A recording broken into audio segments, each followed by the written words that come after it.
Bonsoir à tous, bienvenue dans Zone Grise, l'émission qui retrace l'actualité internationale. Et aujourd'hui avec moi le plateau d'origine, puisqu'on se retrouve avec le plateau qu'on avait eu lors des débuts de l'émission. Tristan tout d'abord, salut Tristan. Eh ben écoute, ça va très bien. Et toi, tu vas Ça bien? va Tu m'as super, pris de merci. court? Elisa, Ben ça va?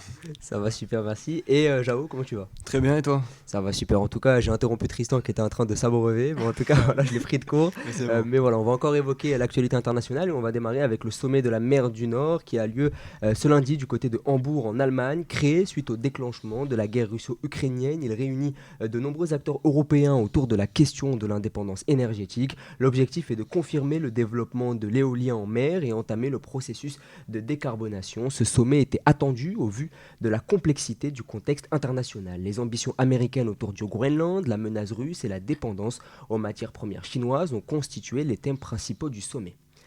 Tristan, je voudrais te lancer sur le sommet de la mer du Nord. Est-ce que déjà tu étais au courant qu'il y avait ce genre de sommet? On avait évoqué le sommet de Davos la semaine passée.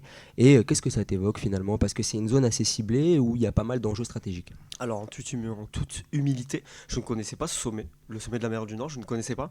Néanmoins, le point qui est intéressant, selon moi, c'est comme tu l'as cité, c'est ce sommet qui intervient dans un moment assez complexe autour de la question du Groenland.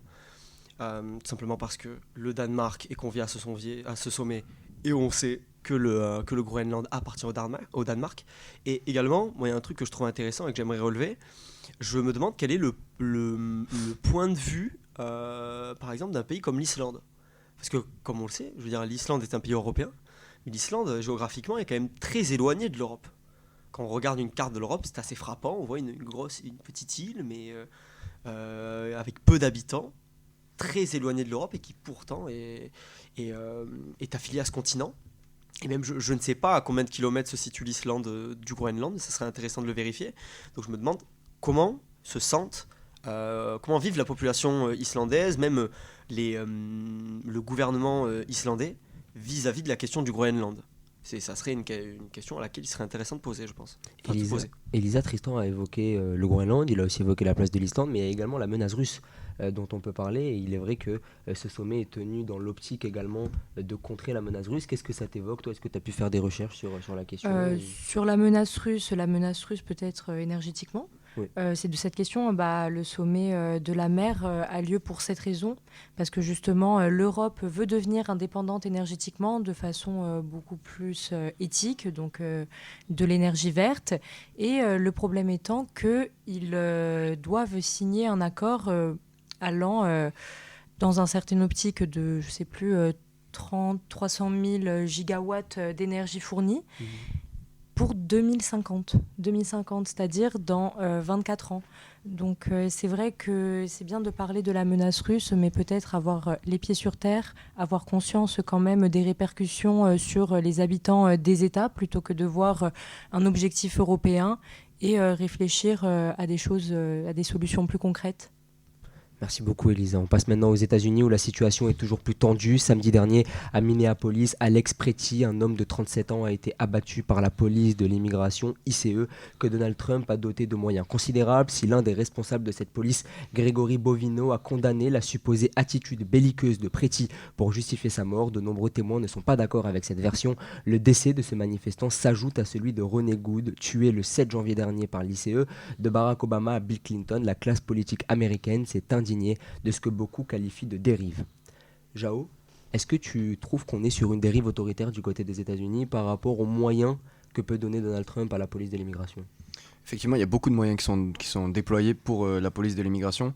Le fait déjà que ce soit une politique qui soit fédérale et pas que ce soit chaque État en fait, l'ICE c'est national, c'est pas chaque État qui contrôle sa propre partie. La preuve étant que, par exemple, à Minneapolis, dans le Minnesota, le maire est contre l'ICE, l'a même dit plusieurs fois lors de nombreux discours, et pour autant, la plupart des actions qui se passent de la part de l'ICE, c'est dans sa ville. Donc c'est une question qui est assez importante à se poser, le financement. Tu veux rebondir dessus, Tristan? Je pense que ce qui est très intéressant également, c'est que ce genre de fait peut nous poser un peu la question sur cette fragmentation qui est de plus en plus visible autour simplement du peuple américain. Tu vois. Parce qu'on observe qu'il y a réellement il y a deux gros partis aux États-Unis Et ces deux gros partis, ces deux populations qui votent d'un côté pour les républicains et de l'autre côté pour les démocrates, se fracturent de plus en plus.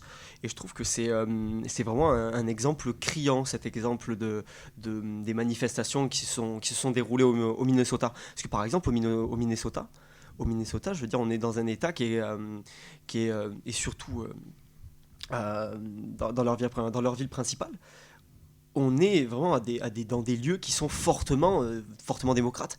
Il me semble par exemple que le gouverneur du Minnesota, il me semble que c'est Tom Waltz, qui est qui était un des fervents alliés de Kamala Harris par exemple. Je veux dire, est fortement opposé à la politique de Trump. Et c'est réellement ça, ce qui est intéressant, c'est cette fracture Effectivement. de plus en plus permanente. Oui, bien sûr. En sciences politiques, ils appellent ça une polarisation. C'est vrai que entre les républicains et les démocrates, le fait que ces deux partis-là soient vraiment principaux, ça crée, comme tu as dit, une fracture au point où c'est une polarisation en fait, qui est émotionnelle, dans le sens où les démocrates vont haïr les républicains et les républicains vont haïr les démocrates. Et ça, c'est questionnant pour comment en fait, vivre en termes de politique. Dans l'Assemblée, par exemple, si tout le monde se crache dessus, c'est compliqué pour faire des politiques. Bien sûr, effectivement. C'est vrai que c'est assez intéressant pour analyser la fracturation, la fragmentation dans la société américaine et même au sein de la classe politique. On voit que ça ébranle même des vies humaines avec les deux morts de ces manifestants. On passe maintenant à un accord controversé. En fin de semaine dernière, la Chine et le Canada ont annoncé être parvenus à sceller un accord commercial. Si les deux parties semblent se réjouir de ce compromis, Donald Trump a annoncé vouloir imposer des droits de douane à 100% sur les importations canadiennes aux États-Unis en cas de matérialisation concrète de cet accord. Côté chinois, ce deal permet d'importer de nombreux produits en terre canadienne à des tarifs plus abordables, tandis que le Canada vient explorer un marché asiatique très prisé. Face à la menace américaine, le Premier ministre canadien Mark Carney semble vouloir tisser de nouvelles alliances. Jao, je vais te lancer là-dessus parce que tu as eu une expérience personnelle, il me semble, du côté du Canada. Et qu'est-ce que ça t'évoque finalement ce contexte-là, et si tu as peut-être des explications supplémentaires à nous apporter? Alors effectivement, ça peut paraître assez fou un tel accord entre le Canada et la Chine, sachant que le Canada historiquement est un grand allié des États-Unis. Pourtant, depuis plusieurs années, très récemment en fait, depuis la dernière élection de Trump, l'année dernière, je ne sais pas si vous vous rappelez, il y a eu la menace de Trump, peut-être une blague encore, je ne sais pas, mais que le Canada devienne le 51e État des États-Unis. Ça n'a pas fait beaucoup rire les Canadiens, au point où donc McCartney, le Premier ministre, a voulu en fait couper quelques communications avec les États-Unis. Les droits de douane ont déjà été imposés l'année dernière en février, au point où par exemple un paquet de pâtes qui passait de $1 à $3. Donc c'est quand même une surinflation d'un coup à cause des droits de douane, puisque tout ce qui est comestible au Canada, qui n'est pas naturel, est importé des États-Unis. C'est vraiment un accord commercial en fait qui est très privé. Donc le fait de vouloir de tisser de nouvelles alliances commerciales avec la Chine, en fait, c'est pas tant surprenant que ça. Elisa, ça t'étonne de voir le Canada, qui est si proche géographiquement des États-Unis, tisser ses liens avec la Chine, ou pour toi ça s'inscrit dans un courant global?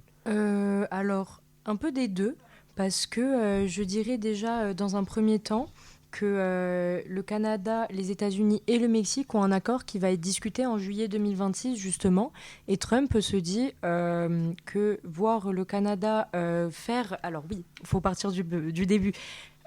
Trump a taxé à 100% les voitures électriques chinoises parce que c'est un vrai concurrent sur le marché. Elles sont très bien, à un prix vraiment très bas.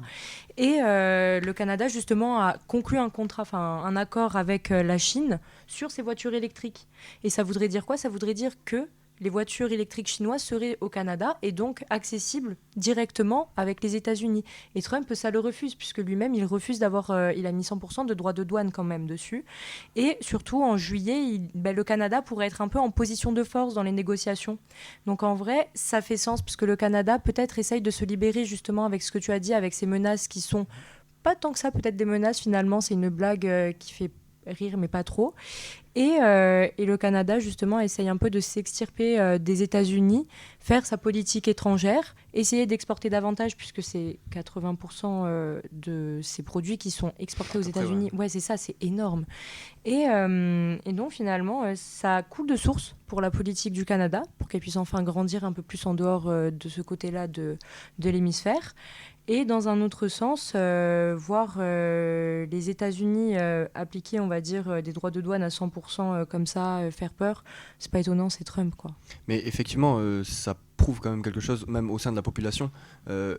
Cette politique de Trump vis-à-vis du Canada, elle a réussi à souder les Canadiens entre eux, au point où même les Québécois qui ont une tendance indépendantiste assez énorme préféraient se souder avec le reste du Canada plutôt qu'avec les États-Unis.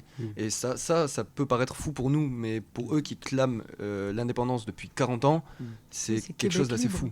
Exactement. En tout cas, c'est de bon augure pour l'organisation de la prochaine Coupe du Monde, puisque les États-Unis et le Canada En plus. co-organisent la plus grande compétition internationale de football.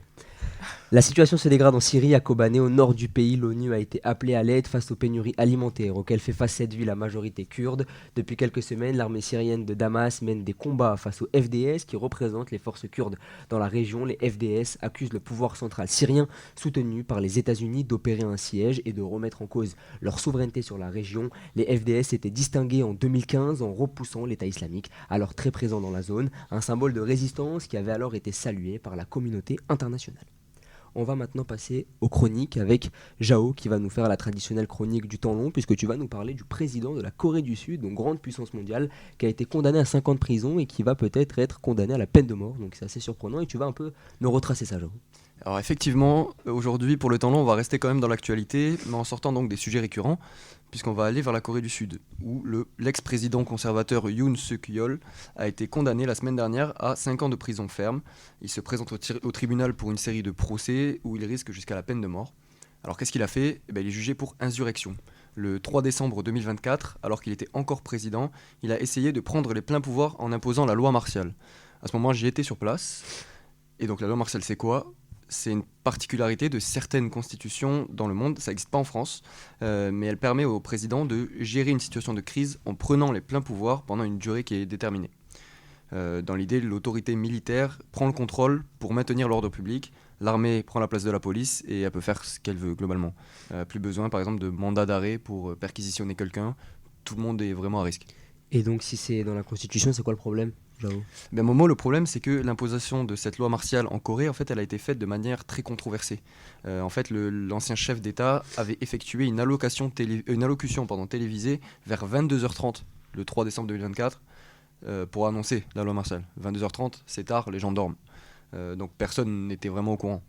En fait, pendant ce temps-là, il a bloqué le Parlement pour que les députés ne puissent pas voter contre la loi martiale pendant la nuit, jusqu'à donc 5h du matin où ils ont pu rentrer dans le Parlement pour finalement lever la loi martiale. Pendant 6 heures, donc, Yoon Suk-yeol a contourné la loi pour s'emparer du pouvoir. Donc ça, c'était pour la forme. Sur le fond, les motivations, elles n'étaient pas non plus justifiées. Dans son allocution, il assure que l'opposition fait le jeu de la Corée du Nord. Donc la Corée du Nord, c'est l'ennemi public numéro 1 de la Corée du Sud. Et la raison pourquoi il a dit ça, c'est simplement parce que l'opposition ne voulait pas voter la loi sur le budget qui était proposée par le gouvernement. Et donc elle était ralliée à la Corée du Nord sur le plan économique, selon le président. Le fait est qu'il n'avait juste pas la majorité au Parlement et qu'il ne pouvait pas faire passer ses décisions. Et donc cette tentative de coup d'État, elle a duré pendant plusieurs heures. Donc pendant ce temps-là, on ne pouvait ni envoyer de messages, ni en recevoir depuis l'étranger. Et même pendant ce temps-là, on entendait donc des hélicoptères qui tournaient autour de nous sans comprendre réellement ce qui se passait, puisque 22h30, les actualités ne tournent moins. Et le lendemain, plus rien. Tout était revenu à la normale. Et c'est assez surprenant parce que le lendemain matin, je suis allé en cours de la même manière. Je suis allé à l'épicerie de la même manière. Le monsieur n'avait pas l'air effrayé, ni rien, ni quoi que ce soit. En fait, vraiment comme si c'était rien passé pendant la nuit. Donc c'était assez fou. Mais c'est dans les universités et les lieux intellectuels qu'ont émergé, quelques jours après, des mouvements pour finalement destituer Yoon Suk-yeol dans les journées qui ont suivi. Des manifestations où on comptait le nombre de participants pour pouvoir le faire remonter à l'Assemblée et que la procédure de destitution ait lieu. Et qu'est-ce qu'ils pensent les Coréens de cette condamnation ? Figure-toi, Momo, que c'est pas la première fois dans le pays que de tels événements ont lieu, puisqu'en 1980, la junte militaire avait déjà imposé la loi martiale suite à des manifestations pro-démocratiques. Donc les sanctions sont plus sévères, ce qui explique pourquoi le président risque la peine de mort. Les Coréens s'y attendaient pas, mais au moins maintenant ils savent comment réagir face à un tel événement. Donc ils risquent la peine de mort pour insurrection. Insurrection, c'est soulever un mouvement, soulever l'État en fait, tout simplement. Et en ce qui concerne donc les Coréens, j'ai pu m'entretenir avec Min Jae et Myung Hon, ces 2 étudiants et anciens camarades de classe que j'avais là-bas. Et ils m'ont assuré en fait que personne ne s'attendait à de tels événements, mais qu'ils sont contents que l'ex-président soit enfin condamné. C'était intéressant, merci beaucoup Jao. Toi Tristan, est-ce que tu penses que on va de plus en plus avoir ce genre de dérive autoritaire parce qu'on parle quand même d'une grande puissance mondiale, la Corée du Sud, et on voit dans le monde beaucoup de puissances mondiales qui sont sujettes justement à des dérives autoritaires ou avec des dirigeants très autoritaires au sein de ces pays-là. Qu'est-ce que tu en penses toi ? Alors, qu'est-ce que j'en pense ? J'avais surtout une question qui m'était venue en tête, mais pour te répondre, je pense que ça dépend de la région du monde. Ça dépend de la région du monde, si après ça dépend de ce qu'on appelle autoritaire, mais je pense qu'il va y avoir, par exemple, dans un continent comme l'Amérique du Sud, je pense qu'on va avoir de plus en plus de chefs d'État qui vont vraiment prendre le pouvoir d'une manière peut-être spectaculaire ou d'une manière où on ne s'attendait pas à les voir au pouvoir et qui vont imposer leurs idées. Après, franchement, pour ce qui est de l'Asie et de l'Asie de l'Est, par exemple, j'en sais absolument rien, c'est pas forcément une zone géographique que je connais très bien. Mais j'avais une question pour toi, Jao, pour rebondir sur la fin. Lorsque tu as posé la question à tes 2 camarades de classe au sujet de comment tu vois le fait qu'il puisse être condamné, est-ce que on pourrait avoir une précision ? Tu leur as demandé est-ce qu'ils sont contents qu'il soit condamné, c'est-à-dire à une peine extrêmement ferme et qu'il reste en prison, ou à la peine de mort ? Ça, je veux savoir, est-ce qu'il y a une différence, voilà. Je leur avais demandé est-ce qu'ils étaient contents de la peine, mais est-ce qu'ils étaient contents de la condamnation. Okay. Donc ils sont contents que le président ait des sanctions suite à ses actes, okay. Mais précisément sur la peine de mort, c'est pas ça que je leur ai demandé. Ouais. Ok, bon, ok. Voilà. C'est tout. Mais pour revenir quand même sur ce que tu as dit tout à l'heure, ce qui était assez fou, c'est que donc, personne du tout ne s'y attendait et ça paraît assez soudain. En fait, on pensait à ce moment-là que moi, en allant là-bas, le premier, je pensais que la menace, c'était la Corée du Nord. Je pensais pas qu'il y allait y avoir un tel dérèglement au sein même du gouvernement sud-coréen qui apparaît à l'international comme un gouvernement dont on parle pas forcément pour ces dérives-là, vous voyez. Effectivement. Mais c'est que c'est un gouvernement et même un pays à la base qui était réputé comme moderne, inscrit pleinement dans la politique de l'économie mondiale, allié même des États-Unis. Donc c'est vrai que ça contrastait un peu avec la Corée du Nord où on connaît un peu moins, où c'est un peu obscur. D'ailleurs, c'est assez courant dans la vie courante justement de dire que la Corée du Nord c'est un peu la dictature et la Corée du Sud peut-être un peu plus éclairée. En tout cas, merci beaucoup Jao. C'était très intéressant et en plus, ce que j'aime bien, c'est qu'il apporte l'expertise parce qu'il a été là-bas. Oui, donc, oui, c'est vrai que effectivement. Ça apporte un point de vue supplémentaire avec des étudiants aussi qui ont pu en parler avec lui. Maintenant, on va filer du côté de l'Afrique, on va quitter la Corée du Sud et on va parler de Bir Tawil pour le rendez-vous en terre inconnue d'Elisa, la terre sans souverain. Donc c'est assez particulier tout de même d'avoir une terre sans souverain en 2026. Tu vas nous en parler, Elisa.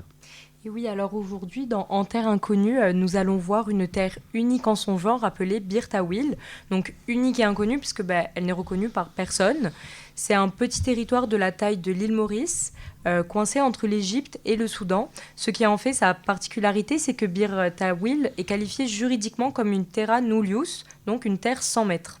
Et c'est-à-dire qu'aucun de ces 2 États revendique officiellement sa souveraineté. Et nous avons l'habitude de voir des États se battre pour une parcelle de territoire, une terre, ou même encore aujourd'hui violer des normes internationales pour annexer des pays. Eh bien, pas pour le Bir Tawil. L'Égypte et le Soudan nient la propriété de cette terre et précisément, ils font tout pour ne pas l'être en affirmant être le souverain du triangle de Al-Haïb.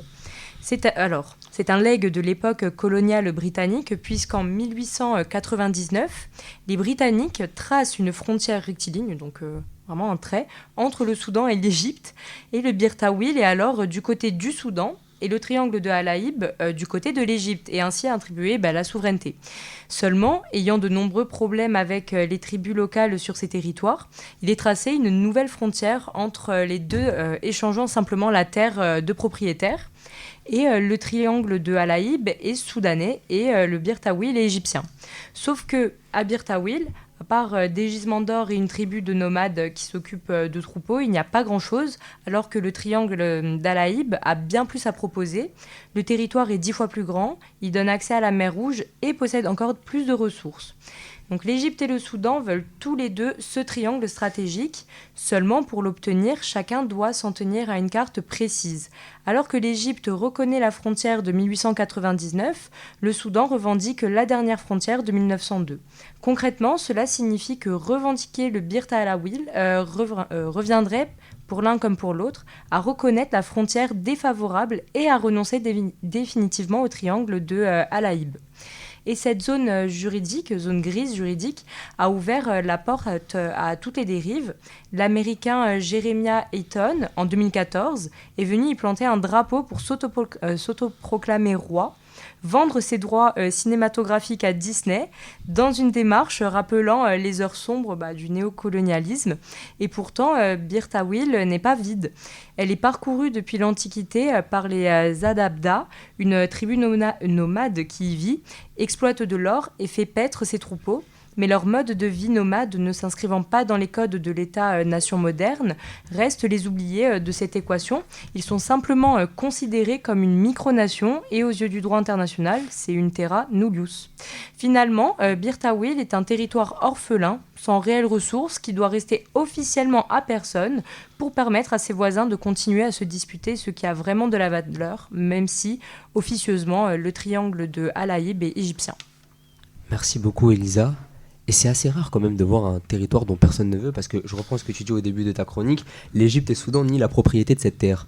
C'est assez étonnant quand même à l'heure où on a beaucoup d'impérialisme, où beaucoup d'États se disputent des territoires, de voir une terre dont personne ne veut. Qu'est-ce que ça t'évoque toi Jao finalement, de voir ce Bir Tawil 100 mètres? Alors même si c'est finalement pour un autre territoire qui a plus de ressources, c'est ça que j'ai l'air de comprendre, c'est vrai que ça paraît assez fou que personne ne veuille d'un territoire, comme tu as dit, à l'heure où tout le monde veut être partout, un territoire qui existe encore, je sais pas s'il y en a d'autres en fait, qui existe encore sans aucune souveraineté, c'est assez fou. Est-ce que du coup, tu sais si ce territoire appartient aux... Enfin, il y a quand même des gens qui habitent là-bas, des fermiers ou Des nomades. Des nomades, voilà. Bon, si c'est des nomades, j'imagine qu'ils sont pas installés là. Ababda, voilà. Et donc, est-ce que tu sais si la terre leur appartient même officieusement ? Alors oui, officieusement, la terre leur appartient. C'est-à-dire qu'ils y vivent, ils vivent de leurs propres ressources. Et ce sont des gens qui ne sont pas seulement sur cette petite parcelle de territoire, mais qui s'étendent beaucoup plus aussi dans le désert. Et le fait que justement le Soudan et l'Égypte nient l'existence, plutôt la propriété de cette terre, eh bien, fait qu'eux-mêmes vivent comme ça, sans gouvernement. C'est vraiment assez spécial. Et qu'est-ce qu'il y a aussi d'autre à dire ? Ah oui, c'était une question que je m'étais dite quand même, que j'avais vue. Et c'était finalement, imaginons, demain, on leur autorise quelque chose. Enfin, on dit, en fait, vous avez votre propre terre, vous appartenez ni à l'Égypte, ni au Soudan. Qu'est-ce qu'il en est ? Puisqu'en fait, justement, ils descendent tout le désert. Ils n'habitent pas que sur cette parcelle de terre-là. Donc, c'est assez spécial. Voilà. Tu évoquais aussi le fait qu'en 1899, les Britanniques ont tracé une frontière rectiligne entre le Soudan et l'Égypte. Est-ce que c'est pas aussi un vestige de l'ère coloniale finalement ? Bien sûr, complètement. Totalement. Tristan, tu voulais rajouter quelque chose ? Je pensais à ce genre de faits qui sont liés également à l'époque coloniale. Il me semble, je sais plus exactement quel pays c'est, peut-être que Jao tu pourras m'aider. Il me semble que je sais plus quelle est l'expression en anglais, mais on dit que dans le sud de l'Afrique, c'est la Namibie. C'est la Namibie, ouais. Cette espèce de bras de terre qui ressemble à une spatule, et voilà, qui est ce genre de fait géographique dû notamment au tracé des frontières. C'était assez curieux aussi. C'était fait pour que la Namibie puisse avoir un accès à la mer. Oui, voilà. Sauf que du coup, en fait, quand tu regardes sur une carte, c'est vraiment un tout petit bandeau qui parcourt des centaines de milliers de kilomètres et qui est entouré de 2 autres pays en fait. C'est vraiment juste dessiné donc par les Britanniques à l'époque pour que la Namibie puisse avoir un accès à la mer. C'est hyper curieux. C'est que c'est assez intéressant. Des fois on se dit que le traçage qui a été fait par les Européens à cette époque-là est assez incompréhensible. Alors qu'en vrai, ils essayaient de faire bien. Là, par exemple, ils ont changé les frontières parce que justement, les peuples qui habitaient se sentaient plus égyptiens ou plus soudanais. Donc ils se sont dit, 3 ans après, on va changer finalement. Et pas du tout. Et par exemple, même quand tu regardes en Europe, je veux dire, il y a certains pays, je sais pas forcément à quoi c'est dû, parce que je connais pas forcément leur histoire par cœur, ou très bien, mais par exemple, les frontières de la Croatie sont assez incompréhensible pour quelqu'un qui n'est pas forcément croate.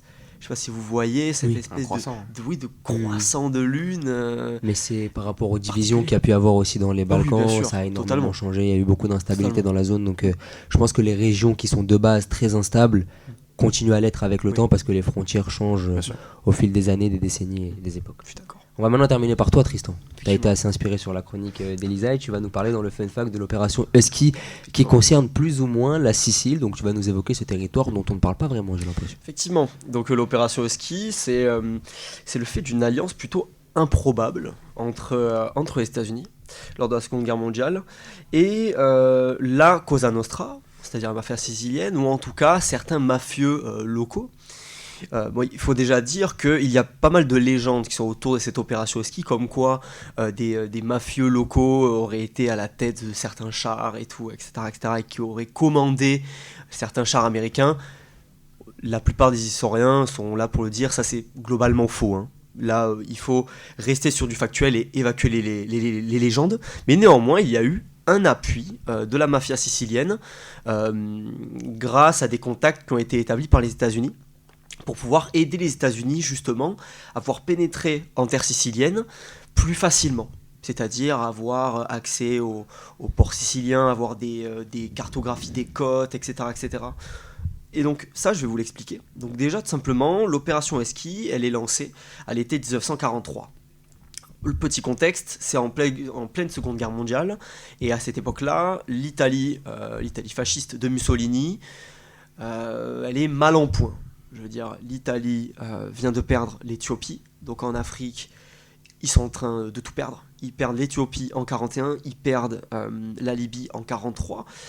En 43, si je ne m'abuse, au nord, donc c'est-à-dire en Afrique du Nord, vous avez toute la campagne en fait en Afrique du Nord. Vous avez les alliés qui sont sur place, vous avez les forces italiennes qui sont sur place, et je veux dire là, ça va être une réelle catastrophe pour les Italiens qui vont perdre très très gros. Parallèlement, en 43, si je ne me trompe pas, il y a également la bataille de Stalingrad en Europe, en Russie, que les Allemands vont perdre. Donc c'est-à-dire que les forces de l'Axe sont vraiment vraiment mal en point. Et c'est là que tout se joue pour la Sicile. C'est-à-dire que les États-Unis, pour simplement essayer de réellement détruire le pouvoir italien et réellement mener à la capitulation, pardon. C'est pas possible. Voilà. Au fait que l'Italie perde, tout simplement, les États-Unis, ils vont se dire, on va passer par la Sicile. Mais pourquoi ils vont passer par la Sicile ? Tout simplement parce que déjà, c'est une sorte d'ouverture, un nouveau front militaire en Méditerranée. La Sicile, elle est proche de la Tunisie, c'est-à-dire qu'elle est proche de l'Afrique du Nord, où les Italiens viennent de perdre très très gros. On peut y établir des bases aériennes également pour tout ce qui est pour pouvoir réalimenter les troupes, etc., etc. Donc géographiquement et stratégiquement, c'est réellement une bonne chose de passer par la Sicile. Mais il y a quelque chose également qui est assez intéressant, c'est au niveau de l'identité. L'identité sicilienne. La Sicile a toujours été très en retrait et très contre les idées de Mussolini. Mussolini, il a eu énormément de mal dans les années 1920-1930 à essayer de faire grandir ses idées en Sicile. Il a eu énormément de mal. C'était réellement en Italie peut-être son ennemi public numéro 1. Simplement parce que la Sicile, il y avait déjà énormément de mafieux qui étaient installés sur place. La Cosa Nostra était énormément installée, avait beaucoup de pouvoir, et Mussolini, il n'aimait pas trop la mafia. Parce que c'était un pouvoir qui lui faisait, entre guillemets, défaut, comme un espèce de rival. Et du coup, les Américains se sont dit que c'était une bonne idée de pouvoir envahir la Sicile. Et comment ils ont fait ? Parce que maintenant, comment ils ont fait, c'est ça le plus intéressant. C'est qu'ils se sont mis en tête que pour pénétrer plus facilement en Sicile, il fallait avoir des contacts sur place pour pouvoir faciliter les choses et également protéger entre guillemets un peu plus leur rentrée sur le territoire sicilien. Alors ce qu'ils ont fait, c'est que tout simplement la mafia italienne, et plus précisément la mafia italo-américaine, elle était très influente à New York et à Chicago notamment. Et cette mafia-là avait des contacts sur place encore existants en Sicile. Les États-Unis, donc, ils ont par exemple fait appel à Salvatore Luciano, qui était un parrain de la mafia locale et un parrain de la mafia italo-américaine aux États-Unis. En 1936, Salvatore Luciano, il est incarcéré. Il est incarcéré pour des faits liés de proxénétisme, liés à de la prostitution, etc. etc. Et en échange d'informations sur des plans de la Sicile, en échange d'informations sur des contacts locaux, pour faciliter les choses, ils ont dit, en échange de toutes ces informations-là, on sera un peu plus clément et on pourra alléger certaines de tes peines. Et donc, c'est comme ça que les contacts se font petit à petit, ce qui permet à l'armée américaine d'avoir de plus en plus de renseignements sur la Sicile et de pouvoir tout simplement plus facilement faciliter leur débarquement en Sicile. Et en août 1943, les Alliés y sont définitivement installés en Sicile. L'Italie, elle capitulera en septembre de la même année. Et le truc qui est assez intéressant, c'est que par exemple des anciens mafieux seront nommés à des postes de maire, par exemple, par la suite, après les événements de la Seconde Guerre mondiale. Donc c'est-à-dire qu'on va avoir un regain de popularité de la mafia en terre sicilienne. Et il faut le dire d'ailleurs, lorsque, je reviens sur un truc que j'ai dit tout à l'heure, lorsque Mussolini était en train de perdre la bataille en Afrique du Nord, comme la nature a horreur du vide, la mafia avait pris petit à petit un peu plus de pouvoir en Sicile, parce que Mussolini était aux affaires ailleurs en fait. Il avait moins les yeux sur la Sicile. Donc l'opération Husky, elle reste avant tout une grande campagne militaire qui a fait accélérer la chute de Mussolini. C'est une alliance de circonstances qui peut subvenir assez souvent en géopolitique par exemple.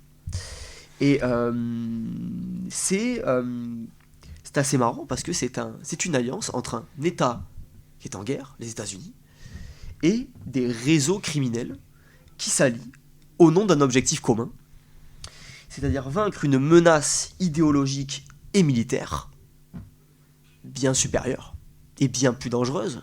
Bien évidemment, l'Italie fasciste de Mussolini, et on peut élargir ça aux nazis, aux troupes nazies d'Hitler, qui menace les intérêts de l'un et de l'autre. C'est-à-dire, l'ennemi de mon ennemi devient mon ami. Voilà. Merci beaucoup Tristan, et tu évoquais le fait que c'était une alliance de circonstances, et c'est vrai qu'on le voit énormément en géopolitique, il y a beaucoup d'alliances qui se tissent un peu comme ça. Qu'est-ce que tu en penses toi Jao, du rôle de la Sicile finalement, et de ce qu'a pu faire un peu les États-Unis là-bas? Ils ont profité un peu de la fragilité du fascisme, et c'est vrai que toute l'Italie n'était pas derrière Mussolini. Et ça, on le voit avec ce que pointe Tristan. Qu'est-ce que ça t'évoque? Effectivement, c'est vrai que je n'avais jamais entendu parler de l'importance de la mafia dans ce conflit. C'est à noter parce que c'est vrai que le fait que les Américains puissent débarquer en Sicile, ça leur offrait un point stratégique énorme au sud de l'Europe. Donc franchement, le fait que la mafia... Et après, donc, tu as précisé que les mafieux avaient... les chefs mafieux avaient réussi à obtenir des postes par la suite. Donc l'idée d'intérêt commun est vraiment justifiée. Mais c'était vraiment intéressant parce que j'avoue que c'est quelque chose dont on ne parle jamais en parlant de la Seconde Guerre mondiale. Et si je peux rajouter une petite précision, c'est vraiment... il faut surtout expliquer que c'est vraiment un fait insolite. On peut avoir, et même lorsque j'ai fait mes recherches, il y a certaines hypothèses qui disent que même sans cet appui de la mafia, les États-Unis auraient certainement gagné cette opération. Mais néanmoins, je pense que dans un état de guerre comme ça, toutes choses positives pour arriver à ses fins et pour arriver à la réussite d'une opération aussi importante soit-elle sont bonnes à prendre. Donc voilà, c'est important quand même de le préciser, mais c'est vrai qu'il y a eu des contacts avec la mafia locale pour mieux réussir l'opération. En tout cas, merci beaucoup Tristan, c'était assez pertinent à analyser. Je vous remercie d'être venu encore sur cette émission. On va sûrement se retrouver vendredi pour l'émission sur la géopolitique du foot et lundi pour une nouvelle émission normale de Zone Grise. Merci beaucoup, bonne soirée à vous. Bonne soirée. Bonne soirée.